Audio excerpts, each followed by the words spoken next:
Hello, bachcho. Let's read this question. The question says a Leuron layer of maize seed stores a dash and is dash in ploidy. Option 1 proteins and N, or option 2 cellulose and 2N, or option 3 proteins and 3N, or option 4 fat and 3N. सो इस question में पूछा गया है कि एक मेज seed में जो एल्यूरोन लेयर होता है वो क्या स्टोर करता है और वो प्लॉयडी में क्या है।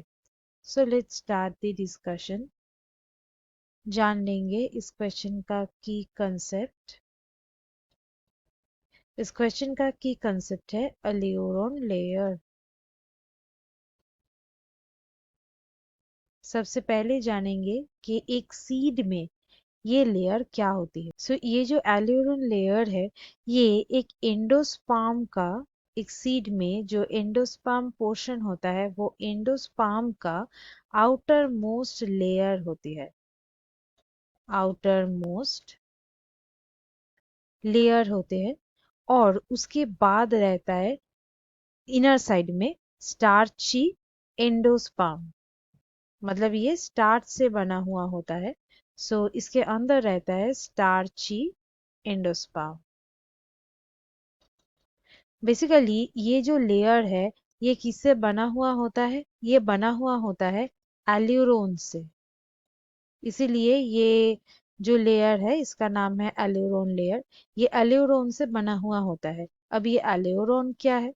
ये एल्यूरोन बेसिकली एक प्रोटीन है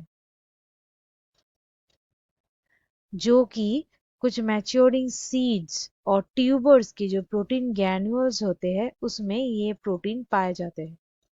और ये बेसिकली लेयर फिर हम लोग बोल सकते हैं कि ये प्रोटीन से बना हुआ होता है। सो ऐसे ही यहाँ पे ऑप्शन 2 और 4 कैंसिल आउट हो गया क्योंकि यहाँ पे सेलुलोज है और यहाँ पे फैट है, जिससे ये एल्यूरोन लेयर बना हुआ नहीं होता है, ये प्रोटीन से बना हुआ होता है। अब इसका हम लोग देखेंगे प्लॉइडी नंबर।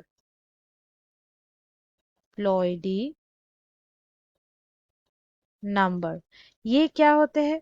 ये बेसिकली कि एक सेल में, कोई भी एक सेल में जो न्यूक्लियस होते हैं, सेल में जो न्यूक्लियस है वो न्यूक्लियस में क्या रहता है? क्रोमोसोम रहता है। ये क्रोमोसोम का कितना नंबर है ये रिप्रेजेंट करता है। सो नंबर ऑफ क्रोमोसोम्स, इस ये ही रिप्रेजेंटेड होता है ये प्लॉइडी नंबर से।